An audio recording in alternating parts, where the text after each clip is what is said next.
sa ulo ng mga humahataw na balita. Hataw Balita.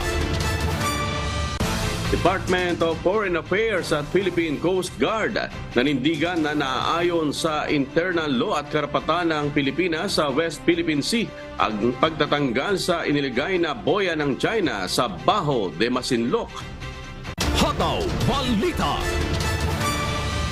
Pangulong Ferdinand Bongbong Marcos Jr. tutol sa panukalang ibaba ang taripa sa imported na bigas upang mapababa ang presyo nito sa mga pamilihan. Hataw Balita. Hiling na 125 million pesos na halaga ng confidential funds para sa Office of the Vice President noong 2022 na diskubre sa Kamara na inaprubahan ni Pangulong Marcos. Hataw Balita. Trust at approval ratings ni na PBBM at Vice President Sara Duterte bumaba batay sa Okta Research Survey. Hataw Balita. Office for Transportation Security Administrator Mau Aplasca formal nang nagbitiw sa pwesto. Hataw Balita. At sa kabila ng tensyon sa bayan ng Socorro, Caraga Region, nasa green category pa rin para sa darating na barangay at sangguniang kabataan election sa susunod na buwan. Hataw Balita. Una sa ating mga humahataw na balita, na ayon sa internal law at karapatan ng Pilipinas sa West Philippine Sea ang pagtatanggal ng Philippine Coast Guard o PCG sa inilagay na boya ng China sa Baho de Masinloc. Ito ang binigyang diin ng Department of Foreign Affairs sa naging hakbang ng Pilipinas sa panibagong pagtatangka ng China na gipitin ng mga mangingisdang Pilipino. Pakinggan po natin si DFA Secretary Enrique Manalo. Oh well, I only read it in the paper, I think, but if it's correct, but technically, we had a right to practice our sovereignty and our sovereign rights, so it would have been a move that would be consistent with our position. But we're still waiting for the full report. Sinabi naman ni PCG spokesperson for the West Philippine Sea, Commodore J. Tariela, na malinaw na paglabag sa 2016 arbitral ruling ang hakbang ng China kung saan nakasad na ang Baho de Masinloc ay traditional fishing ground ng mga Pilipinong mangingisda. Hataw Balita. Iginiit ng China na ginawa lamang nito ang nararapat sa paglalagay ng boya sa Baho de Masinloc. Ayon sa tagapagsalita ng Foreign Ministry ng China, pumasok ng walang pahintulot ang barko ng Pilipinas sa umano'y kanilang teritoryo na tinatawag nilang Huang Yandao. Kaya gumawa niya sila ng hakbang upang ito'y tabuyin sa paraang profesional at may pagpipigil.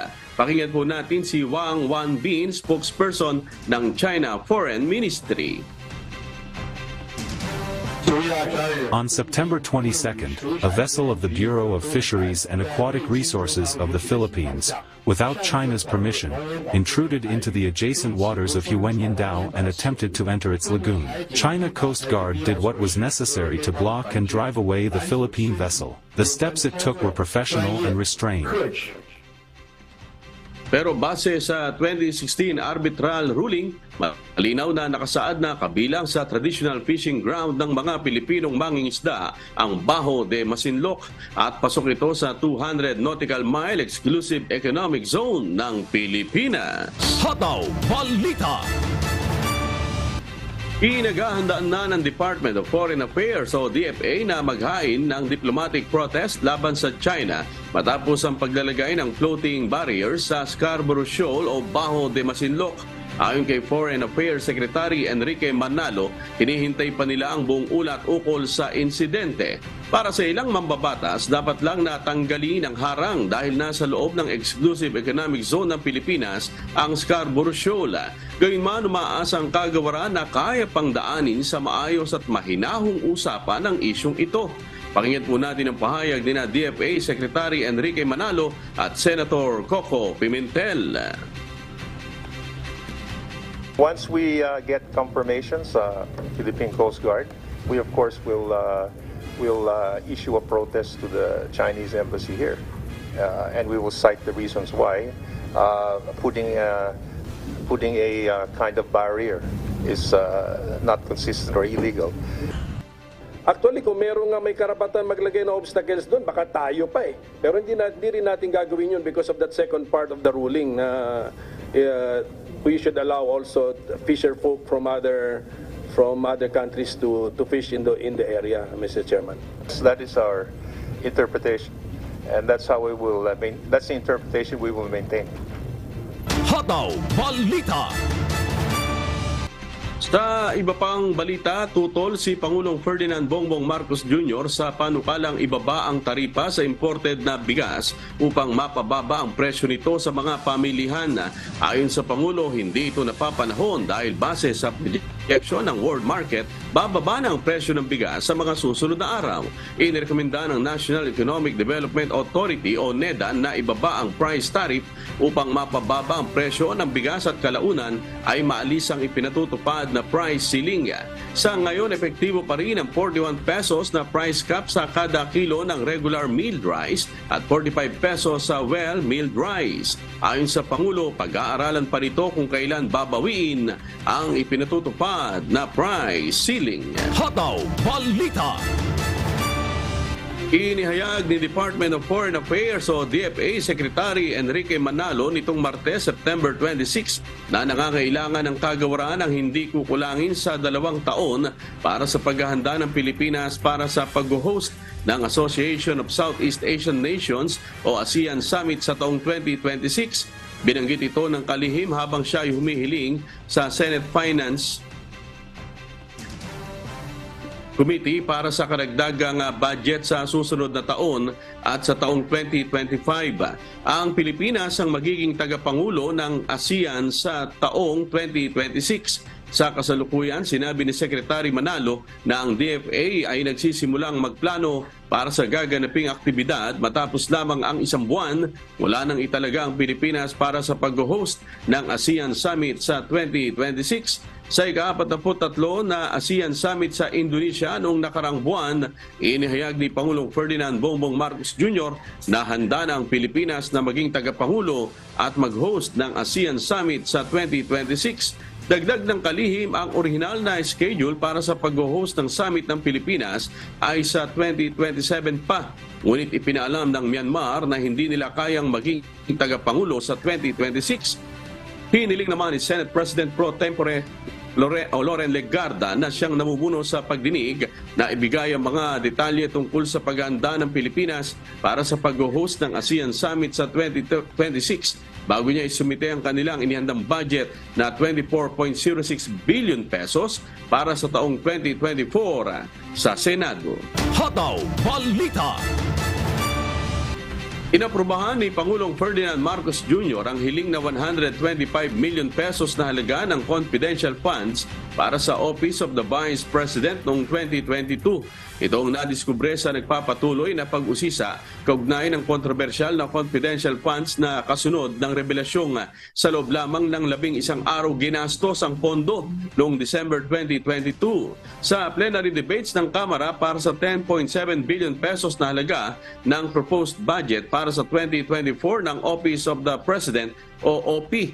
Muling nabuksan ng usapina ayon sa OP budget sponsor na si Anti-Crime and Terrorism Community Involvement and Support o ACT-CIS Party List Representative Erwin Tulfo, 250 million pesos na halaga ng confidential funds ang orihinal na hinihiling ni Vice President Sara Duterte noong 2022. Sa 250 million pesos na halaga ng orihinal na request na confidential funds, 125 million pesos lamang ang inaprubahan ayon kay Representative Tulfo. Pakinggan po natin ang pahayag ni ACT-CIS Party List Representative Erwin Tulfo. There was indeed a request, but the request was 250 million pesos, Mr. Speaker. And how much was approved? Only 125 million was granted, Mr. Speaker, and this was covered by rules or regulations covered by the release of the Office of the President, this budget, Mr. Speaker. Nanindigan naman si Representative Lagman na iligal ang release ng confidential funds sa OBP mula sa contingent funds ni PBBM. Iginit ni Representative Tulfo na legal ang hakbang dahil hindi augmentation mula sa savings ang confidential funds. Bagkus kinuha ito mula sa contingent fund ng OP at isang special purpose fund para sa bagong proyekto at activities. Pakinggan po natin ang pahayag ni Albay 1st District Representative Edsel Lagman. It is unconstitutional for any transfer by one office Unconstitutional. to another, like the transfer of funds from the office of the President to the office of the Vice President. There is nothing to be augmented because the OBP has a zero appropriation for confidential funds in 2022. Zero appropriation cannot be augmented. Hataw Balita. Bumaba ang trust at approval ratings ni Pangulong Ferdinand Marcos Jr. at Vice President Sara Duterte batay sa inilabas na survey ng Okta Research sa ikalawang bahagi ng taong 2023. Patuloy na may malaking kumpiyansa si Pangulong Marcos sa buong bansa na umaabot sa 75%. Bagamat ito ay mas mababa kumpara sa 83% na naitala sa survey ng Okta noong March 2023, habang ang kanyang approval ratings ay bumaba sa 71% mula sa nakaraang ratings na 80%. Samantala, ang karamihan sa mga respondent o 83% ng mga Pilipino adult ay may tiwala kay VP Sara, ngunit ito ay bagyang mas mababa kumpara sa 87% na nakuha niya noong unang bahagi ng taon, habang ang kanyang approval ratings ay bumaba sa 82% mula sa nakaraang ratings na 84%. Sa pinakabagong survey ng Okta Research na tugon ng masa, isinagawang face-to-face na interview sa 1,200 lalaki at babae na possible respondents mula July 22 to 26. Ang mga respondent ay may edad na 18 taon o higit pa. Hataw Balita. Formal nang nagbitiw sa kanyang pwesto si Office for Transportation Security o OTS Administrator Mau Aplasca. Kasunod ito ng banta ni House Speaker Martin Romualdez na siya mismo ang haharang sa pag-aproba sa budget ng OTS kung hindi magsusumite si Aplasca ng courtesy resignation. Ayon kay Romualdez, nakasasawa na ang mga issue ng nakawan na kinasasangkutan ng mga OTS personnel at kinakailangan na ng overhaul ng ahensya. Ang pinakahuling insidente ay ang nakunan sa closed-circuit television o CCTV na pagsubo ng isang screening officer sa $300 na ninakaw umano nito sa isang Chinese passenger. Bago ang pagbibitiw, ipinahayag pa ni Aplasca ang pagkagulat nito sa banta ni Romualdez. Wala anya siyang ibang ginawa kundi hindi ang linisi ng OTS mula sa mga korap na mga opisyal nito.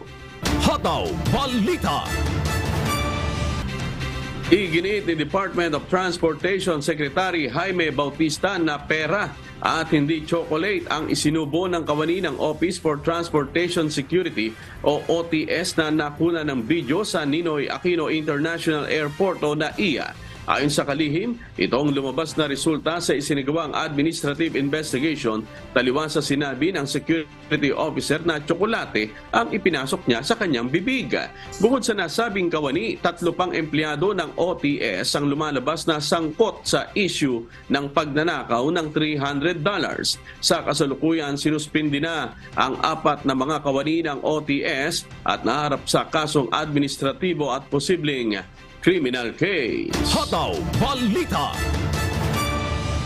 Kasama na ang National Capital Region Police Office o NCRPO sa kasalukuyang investigasyon ng Aviation Security Group kaugnay ng insidente kung saan isang Molotov bomb ang inihagi sa parking lot ng Ninoy Aquino International Airport Terminal 3 noong Sabado. Ayon kay Philippine National Police Public Information Office Acting Chief Police Colonel Jean Fajardo, bagamat walang nasaktan sa nangyaring pagsabog, kanilang sinusuri ang motibo sa likod nito. Dagdag pa ng opisyal, mayroon na silang mga person of interest test na tinitingnan sa insidente. Sinusuri rin ng pulisya ang posibilidad na sinadya ang insidente upang ilihis ang atensyon mula sa NAIA. Pakinggan po natin ang pahayag ni PNP PIO Acting Chief Police Colonel Jean Pajardo.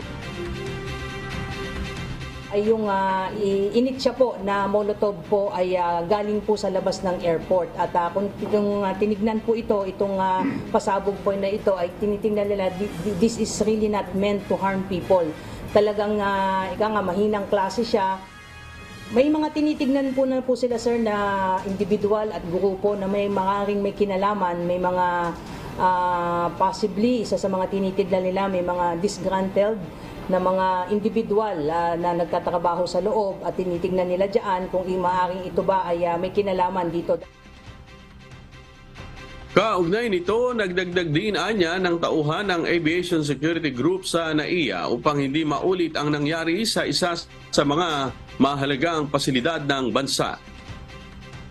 Yung safety and security ng ating mga bumabiyahe ay we have to really make sure na hindi na po ito masusundan. Kaya nga po nagdagdag na po tayo ng mga tao dyan. Pati na rin po yung presence po ng ating mga EOD and mga K9 personnel po ay round the clock pong umiikot ngayon to make sure, including yung mga parkings nga po, especially those near doon sa mga outside residents po at malapit sa airport, ay nagdagdag na po tayo ng security. Hataw Balita. Sa kabila ng tensyon sa bayan ng Socorro, nasa green category pa rin ang Caraga Region para sa darating na barangay at sangguniang kabataan elections o BSKE sa susunod na buwan. Ayon kay Commission on Elections o COMELEC Chairperson George Erwin Garcia, walang kinalaman ang kasalukuyang mga issue at tensyon sa bayan ng Socorro para sa paghahanda sa darating na halalan sa Oktubre. Gayunman, sinabi ni Garcia na patuloy nilang imomonitor ang sitwasyon doon. Bukas September 28, mag-aantabay ang COMELEC sa pagdinig ng Senado hinggil sa issue ng umano'y pang-aabuso ng Socorro Bayanihan Services Incorporated o SBSI sa ilang dating miyembro nito. Hataw Balita. 3 pulis mula sa Police Regional Office 6 ang nagpositibo sa paggamit ng illegal na droga batay sa sunod-sunod na random drug testing ng PRO6. Kabilang sa mga isinailalim sa drug test ang mga Police Commissioned Officer, non-uniformed personnel at Police Non-Commissioned Officer. Nasa holding area na ng regional headquarters sa mga nagpositibong pulis. Kapag napatunayan na gumagamit talaga ng ipinagbabawal na gamot ang mga nagpositibo, ay matatanggal ang mga ito sa serbisyo. Binigyan na ang mga naturang pulis ng 15 araw upang pagpaliwanagin o ikontesta ang resulta ng confirmatory test. Hataw Balita. Halos 700 mga residente sa lalawigan ng Batangas ang naapektuhan ng volcanic fog o BAG na ibinuga ng Bulkang Taal sa nagdaang mga linggo ayon sa Department of Health. Karamihan sa mga kaso ay naitala sa mga bayan ng Balete, San Pascual at Agoncillo. Nakapagtala rin ng mga kaso sa mga bayan ng Alitagtag, Balayan, Calaca, Calatagan, Lemery, Lian, Lipa, Nasugbo, San Jose, Santa Teresita, Tanawan, Taysan, Tuwi at Batangas City. Iniulat rin ng DOH na may 3 dinala sa ospital matapos ma-expose sa BAG. Tiniyak naman ang kagawaran ng tulong sa mga lugar na apektado ng BAG. Sa kasalukuyan, ayon sa Philippine Institute of Volcanology and Seismology o PBOX, umupa na ang BAG mula sa Bulkang Taal. Gayunman, may steam pa rin na lumalabas sa bulkan. Wala namang indikasyon ng posibilidad ng pagsabog nito. Hataw Balita. Oras alas 5:27 na po ng umaga at sa pagpapatuloy ng Hataw Balita Pilipinas, aabot sa mahigit 65,000 individual ang target na mairehistro ng Philippine Statistics Authority o PSA para sa National ID sa isla ng Masbate ngayong huling quarter ng taon. Si Jerry Galicia, humahataw. Hataw Balita. Plano makipag-ugnayan ng Philippine Statistics Authority o PSA Masbate sa pamahalang panlalawigan para makalika ng isang executive order para mapalakas pa ang national ID registration sa 3 isla ng lalawigan. Kinausap na rin ng ahensya maging ang Department of the Interior and Local Government o DILG para maatasan ng mga local government unit at maging mga barangay official na mahikayat ang mga residente na magparehistro na sa National ID System. Ilang kasi sa nakakahadlang o problemang kinakaharap ng PSA Masbate ang mabagal na ugnayan sa mga barangay official. Well, tayo naman po sa DLG, tayo yung conduit halos ng lahat ng mga agencies ng gobyerno para palapit doon sa mga LGUs. So mangyari, para matulungan natin yung PSA, gagawa tayo ng memo or directive sa mga mayor to extend assistance sa mga PSA requirements. Sa gayon, magiging active partner sila yung mga LGUs natin upang ma-attain ng PSA kung ano yung objective nila para doon sa PhilSys. Problema din ang usapin sa insurgency dahil minsan nang nakaranas ang mga empleyado ng PSA na mantalang kanilang operasyon, partikular sa nakarang bakbakan sa pagitan ng New People's Army at mga sundalo sa bayan ng Placer itong nakarang buwan ng Marso ngayong taon. Kawalan din ang interes ng mga residente sa National ID Registration System ang kanilang napapansin, lalo na yung nasa liblib na lugar ng 3 isla na Masbate. Bunsod nito, maging ang sinasagong payout ng Department of Social Welfare and Development o DSWD ay pinupuntahan na rin ng PSA para maisabay sa registration ang mga residente. Sa ngayon, may pangalawa kaming malaking tulong para sa amin itong pag-partner ng DSWD sa amin during their payout, encouraging all the beneficiaries ng 4Ps together with their families na kung sino pa man ang hindi pa na-register for the national ID ay ina-encourage nila na ma-register, and of course encouraging them also to use the national ID during their payout most likely. Ngayon papasok na 4th quarter ng taon, target ng ahensya na mairehistro ang nasa mahigit 65,000 individual na may edad 5 taong gulang pataas sa buong probinsya ng Masbate. Dinagdagan kami ng registration kit operator from 30 to 35. So we are now posting the hiring for the additional registration kit operator para ma-achieve namin yung remaining na 65,625 as the target of the province of Masbate. Samantala, ayon pa sa PSA Masbate, nabibigyan naman sila ng seguridad ng militar at Philippine National Police, lalo na sa mga serbisyo karavana ng iba't ibang ahensya ng pamahalaan na dinadala sa mga kanayunan. Nagdagdag na rin ng mga tauhan o enumerator ang PSA na naglilibot sa mga barangay. Kung maaaprubahan ng pamahalang palalawigan ang hiling ng PSA Masbate, sasabay naman ang ahensya at gagawing on wheels na ang registration ng national ID sa probinsya. Sa ngayon, nasa mahigit 600,000 na ang nairerehistro ng ahensya sa buong Masbate. Diyos ang aming sandigan, serbisyo publiko ang aming pinahahalagahan. Jerry Galicia, humahataw. Hataw Balita. Sabay-sabay na pumirma sa isang peace covenant ang mga political aspirant, election officer, religious group at local government unit sa iba't ibang lugar sa Negros Oriental nitong Linggo, September 24. Kabilang narito ang Canlaon City at ang mga bayan ng Valle Hermoso, Gilpulngan at La Libertad. Kasabay ng isinagawang peace signing, unity walk at peace forum ay ginanap din ang panunumpa ng mga participant na tutulong sila upang maging tahimik at maayos ang isasagawang barangay at sangguniang kabataan elections o BSKE sa probinsya. Matatandaan na pinayagan ng Commission on Elections o COMELEC na tuloy ang BSKE sa Negros Oriental sa darating na October 30. Pero isa sa ilalim ito sa COMELEC control dahil sa matinding labanan sa politika sa lalawigan. Hataw Balita. Nakasabat ng mahigit 200,000 pisong halaga ng marijuana ang Cavite Police sa isinagawang drug buy-bust operation sa Dasmariñas City. Si Benedict Samson humahataw. Hataw Balita. Batang alas 5:10 ng hapon nitong Martes, September 26, nang magsagawa ng drug buy-bust operation ng Cavite Provincial Drug Enforcement Unit sa Barangay Paliparan 3, Dasmariñas City, Cavite. 4 na drug suspect ang naaresto ng mga pulis sa naturang operasyon. Nasabat sa mga ito ang nasa 2,200 grams ng mani pinatuyong dahon ng marijuana na may estimated street value na aabot sa 264,000 pesos. Ayon sa Cavite Police, base sa casing and surveillance na ginawa ng mga otoridad, sangkot umano ang mga sospek sa iligal na gawain. Base po dun sa isa sa mga suspect po na naaresto, nangailangan siya ng pera at ang kanyang anak ay may sakit. Ngunit sir, hindi kami gano'n na kumbinsido dahil sa base po din sa mga reports at matagal na rin po under casing at surveillance po ito ng ating operatiba po ng PDEU.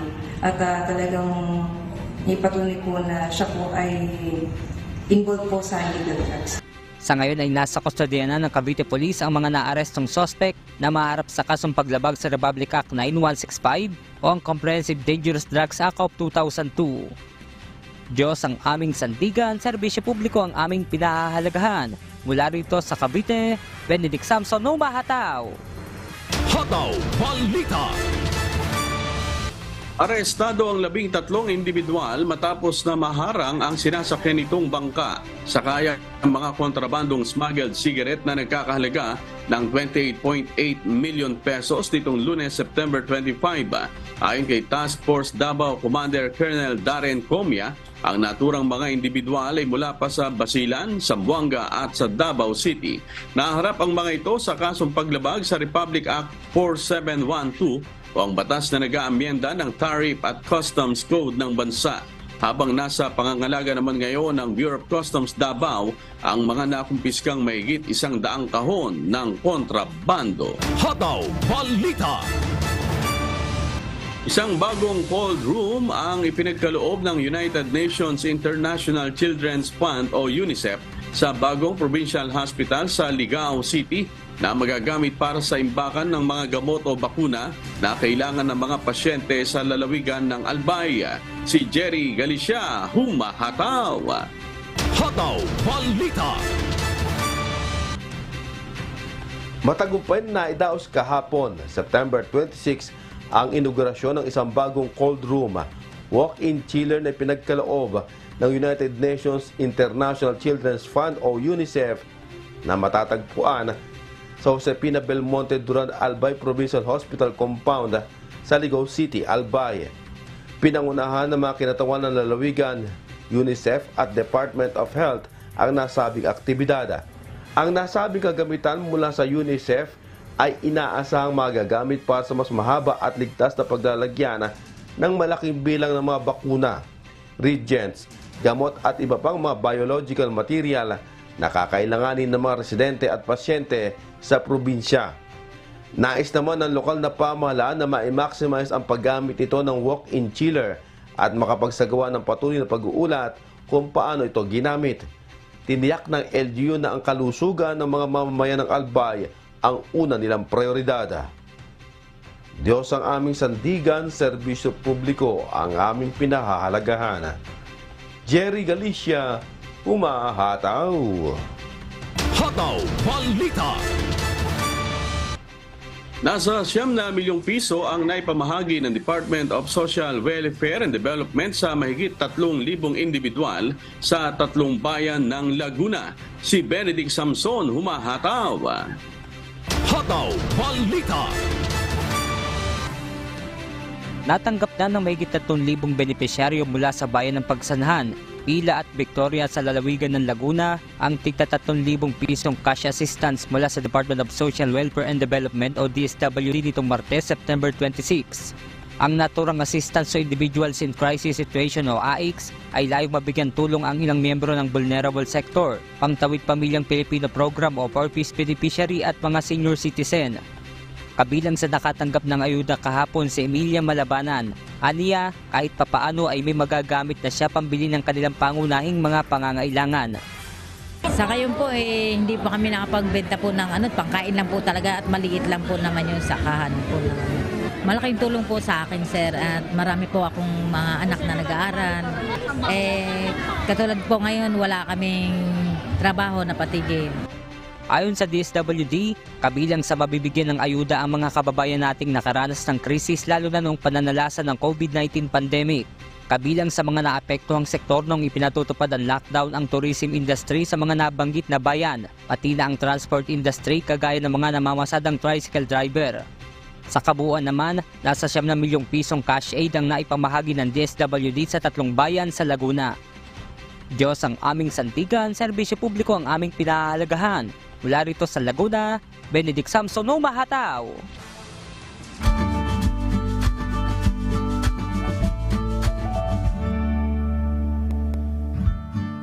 Alamin po natin ang magiging lagay ng panahon sa iba't ibang bahagi ng bansa ngayong araw ng Martes o Miyerkules. Panoorin po natin ang update mula sa Philippine Weather Bureau Pag-asa.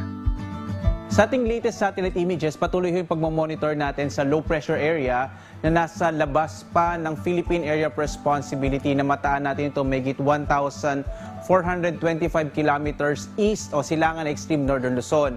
Base sa pinakahuling datos natin, maaari nga itong LPA na to ay pumasok sa loob ng Philippine Area of Responsibility sa araw na ito. Bagamat sa ngayon medyo maliit pa rin yung tsansa na ito ay maging bagyo at yung trap o ito extension ng low pressure area ang siyang magdadala ng maulap na kalangitan na may mga pag-ulan sa malaking bahagi ng Mindanao, gayon din sa Central and Eastern Visayas.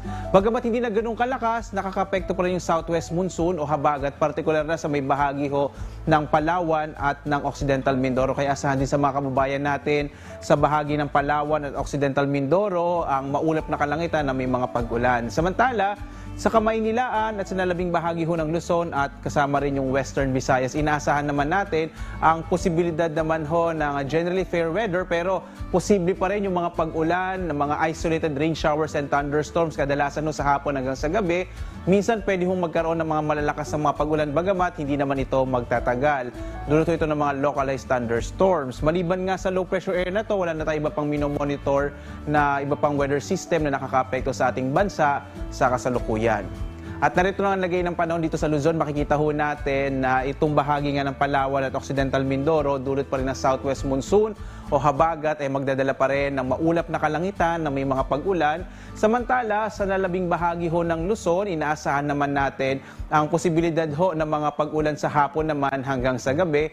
Minsan tumatagal ito na 1 hanggang 2 oras. Sa mga thunderstorm advisory na inilalabas ng Pag-asa, dito natin malalaman kung anong mga specific na lugar ang magkakaroon ng mga pag-ulan ngayong araw na ito at gaano katagal.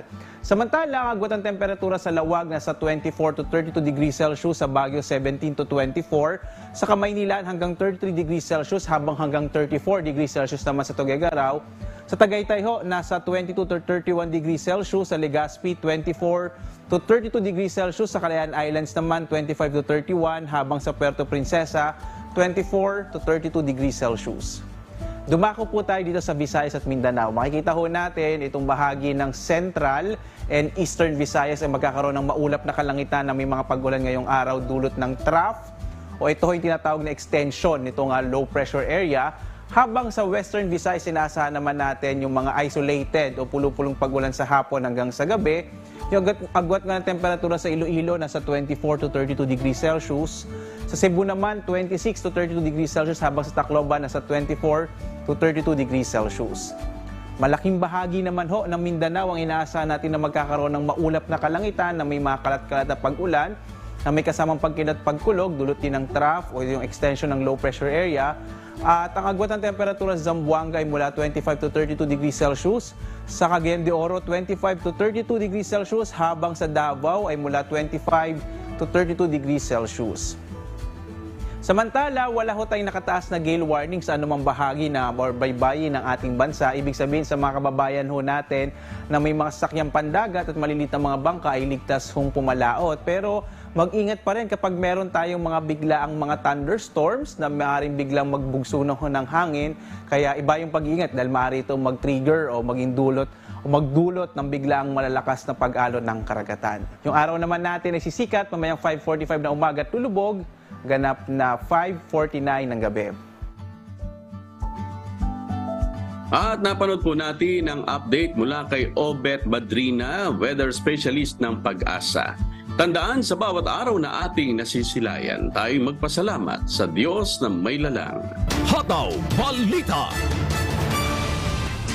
Bubuksan ng Catanduanes State University ang proyektong Edu Eco Tourism Park na layuning makadagdag sa kita ng mga magsasaka sa gitna ng pagbaba ng presyo ng abaka na pangunahing kabuhayan sa lalawigan. Si Lea Tanyon humahataw. Hataw Balita. Ilulunsad na Catanduanes State University o KATSU ang isang Eco-Tourism Park sa loob ng institusyon na layong makasama sa Provincial Tourism Project na nagbibigay ng livelihood programs upang makatulong sa mga kababayan lalo na sa mga magsasaka na ang pangunahing kabuhayan na pag-aabaka bunsod sa nararanasang krisis dahil sa mababang presyo nito sa merkado. Ayon kay KATSU President Patrick Alainti Asansa, ang pagpasok ng turismo at pagpapaunlad ng agrikultura ay higit na makakatulong sa kanilang mga kaisla. Na KATSU Eco Tourism Park. Ito pong aming proyekto ay naglalayon na maging kabahagi ng Provincial Tourism Project at nagnanais na maging bahagi ng ating livelihood programs para sa iba't ibang mga barangay ng ating isla para sila ay magkaroon ng additional or alternative livelihood dahil nga bagsak ngayon ang abaka, ang presyo nito ay napakababa. Tampok sa programa ang iba't ibang facility kung saan matututo ang mga magsasaka ng bagong kaalaman tungkol sa abaka farming, kung ano-anong ibang alternatibong industriya maliban sa fiber na pangunahing gamit nito. Makikita rin sa Eco-Tourism Park ang pagpapakita ng kultura ng mga Katandunganon. Sa pagbisita ng Department of Tourism Region 5, ipinakita ang kanilang iminumungkahing farm tourism site at kahandaan ng kanilang pasilidad. Farm kung ito nga ay magiging isang accredited farm tourism site. Ayon sa Department of Tourism Region 5, maganda ang plano para sa pagpapaunlad ng turismo sa Catanduanes. Napakaganda po ng kanyang mga plano na para sa pagpapausbong, pagpapaunlad ng turismo dito sa Catanduanes. And ang Department of Tourism po ay nagpapahayag ng pagsang-ayon sa mga planong ito at makakatiyak po ang pamantasan ng aming suporta sa kanilang pong mga adhikain, sa kanilang pong mga programa, sa kanilang pong mga proyekto para po sa pagsusulong ng turismo dito po sa Catanduanes. Yan po ang alay ng Catanduanes State University, ang Eco-Tourism, para naman mas mapasaya ang experience ng mga turista, mas ganahan sila at maibahagi ito na, wow, maganda palang pasyalan ang isla ng Catanduanes at napakagandang mag-side trip papunta sa Catanduanes State University dahil maraming kakaibang mga bagay na makikita at matututunan dahil educational ang ecotourism experience sa loob ng KATSU. Diyos ang aming sandigan, serbisyo publiko ang aming pinahalagan. Mula dito sa Catanduanes, Lea Tanyon, humahataw! Hataw Balita. Isinagawa sa City of Pines kahapon ang isang multi-city creative event ng Department of Trade and Industry na kung tawagin ay Fiesta Kutya, kung saan tampok ang iba't ibang talento at pagiging likas na malikhain ng mga taga-Cordillera Administrative Region. Si Grace Flores humahataw. Hataw Balita. Formal nang binuksan kahapon September 26 ang 3D Cordillera Creative Summit o ang tinatawag na Fiesta Kutya sa Baguio City na pinaunahan ng Department of Trade and Industry Cordillera. Isang likhang termino ang Fiesta Kutya na hinango sa salitang fiesta na tumutukoy sa pagkahilig ng Pilipino sa mga pagdiriwang na nagpapakita ng mga kultura at malikhaing gawa ng komunidad. Ang salitang Petsa Kutya naman ay isang Japanese term na tumutukoy sa maikling pagkukwento na nagbibigay daan para sa iba't ibang mapaksa na talakay ng maigsi sa harap ng publiko. So parang because of our sceneries, because of the geographic location that we are in, and because of our preserved culture and tradition, parang may hinuhugutan tayo na rooting that sprouts to a lot of many possibilities in the Cordillera. So here we are with this Fiesta Kucha. Kaya naman layo ng Fiesta Kucha na maging venue para sa mga malikhaing mamamayan ng Cordillera Administrative Region na lumahok sa pagsulong ng kultura at sining sa kanilang dako. We continue with this because as we learn about the creatives, the many aspects of creatives, we're not just doing it, that we're recognizing it as an industry, and of course it is a hope that it will bring economic development in the area. No? Hinihikayat din ng DTI na suportahan ang mga umuusbong na malikhaing gawa ng mga Cordilleran at pagyamanin ang kanilang creative entrepreneurship, competitiveness at innovation. Ayon sa mga artists at may-ari ng micro, small, medium enterprises, malaking tulong ang mga ganitong aktibidad upang maipakilala at makita ng publiko ang mga sarili nating likhang sining, gaya na lamang ni Rovani Joy Ficca na isang toy clay dolls maker. Kung dati raw ay mga anime toys ang kanyang ginagawa ngayon, na-inspire siyang gumawa ng mga igurot clay dolls na mas mabenta sa ating mga kababayan. Nagsimula ako gumawa nito last 2020, pero hindi siya igurot dolls, anime na figure. And then na-inspire ako na gumawa ng sariling ating Cordilleran, kaya gumawa ako ng pares, and then hindi ko akalain na makaka-interest yung mga kababayan natin. So doon nag-start yung mga orders meron din from other country. Maging ang Cordilleran weaver na si Ellie May mula Tadjan Mountain Province, hinihikayat nito ang mga kabataan na sumama sa weaving industry na isa sa mga patok ngayon na binabalik-balikan ng mga local tourists.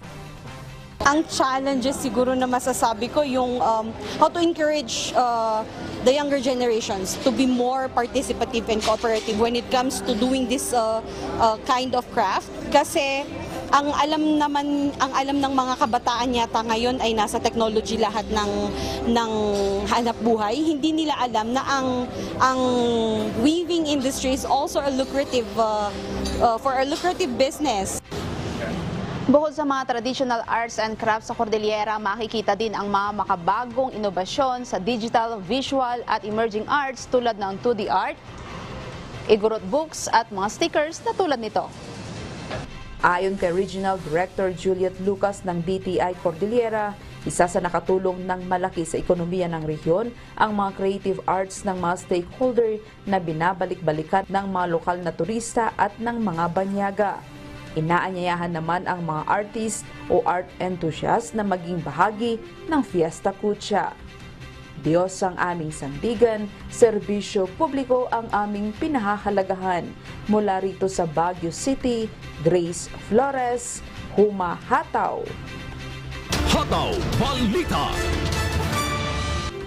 Sa muling pagbubukas ng 27th Siargao International Surfing Cup ngayong taon, inaasahan ng Department of Tourism na maghahatid dito sa full recovery ng tourism industry ng isla.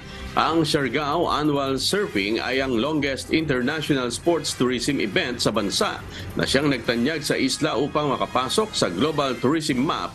Kaya naman binibigyan ito ng suporta ng local government unit ng General Luna. Pakinggan po natin ang pahayag ni Department of Tourism Caraga Regional Director Iboni Dumadag. Hinay-hinay, naka-rehabilitate na ang atong mga tourism-related enterprises ngadto. So ang mga resorts nibalik na both sa Surigao City o sa Siargao Island. Dili pa man gyud kompleto siguro 100%, pero naana siguro ta sa mga 90%.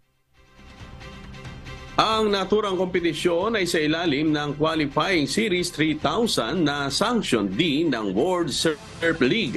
Sa darating na October 25 hanggang November 1, pasisimulan ang surfing competition sa isla. Hataw Balita. Tuloy-tuloy ang pagbukas ng oportunidad sa mga aspiring OPM artist na nais madiskubre at may parinig ang kanilang mga obra. Dahil sa linggong ito, 3 bagong awitin ang ilalabas ng KDR Music House na gawa mismo ng talented Filipinos na kanilang nakilala at nadiskubre sa pamamagitan ng Wish 107.5's Uncharted campaign. Si Gladys Tuwabi, humahataw. Hataw Balita.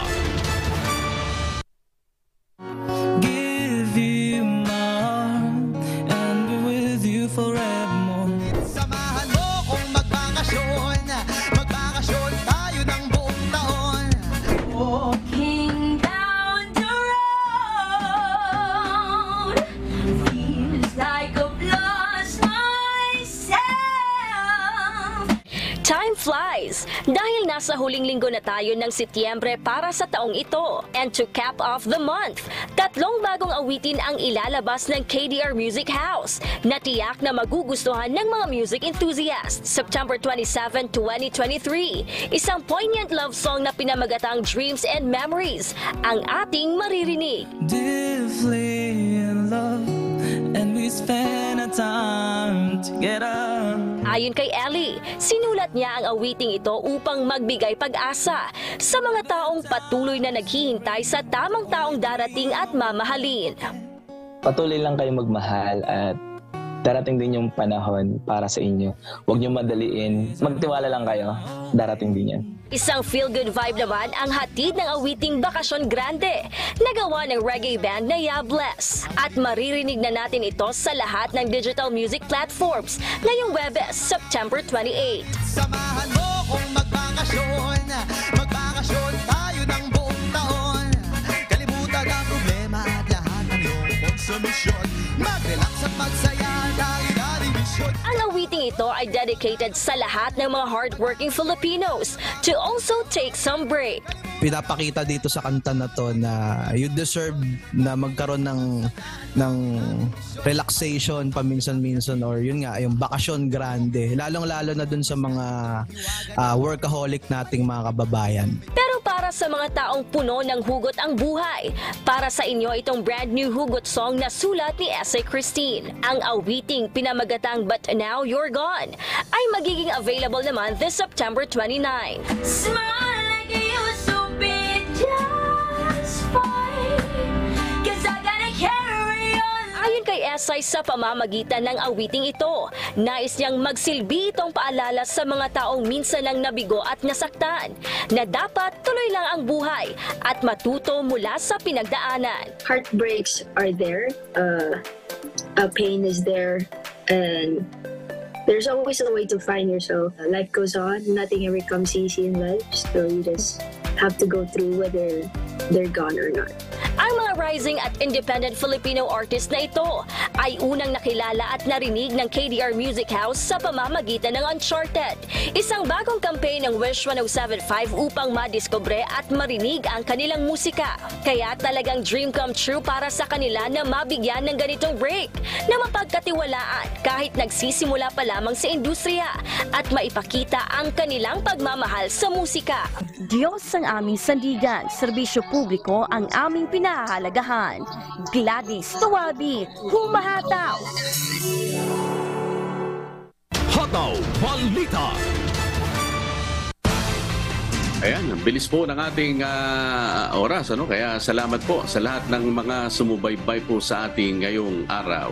At 30 na po tayo sa nagpapatuloy na mass indoctrination ng MCGI. Mamayang alas 7 pong muli ng gabi Philippine Standard Time sa official MCGI social media accounts. Kabilang po ang MCGI channel, ang official YouTube channel ng Members Church of God International. Patuloy rin po namin kayong inaanyayahan na makiisa sa Global Prayer for Humanity tuwing Lunes hanggang Biyernes alas 9:30 ng gabi. Ito po ay nakastream ng live sa lahat ng MCGI social media accounts. Ang Global Prayer for Humanity ay bukas po sa lahat, anuman ang inyong relihiyon o lahi. At sa aming ibabahaging mga salita ng Diyos na ating sandigan, mula sa Efeso Kapitulo 5, talatang 17. Kaya huwag kayong maging mga mangmang, kundi unawain ninyo kung ano ang kalooban ng Panginoon.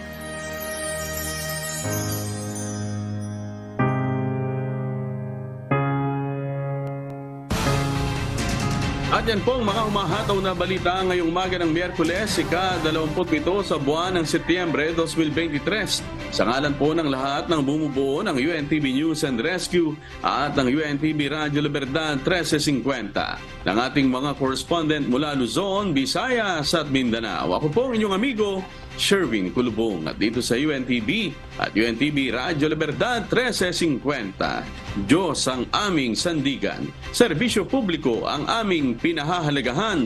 Susunod na po ang Good Morning Kuya. Salamat po sa Diyos at magandang umaga.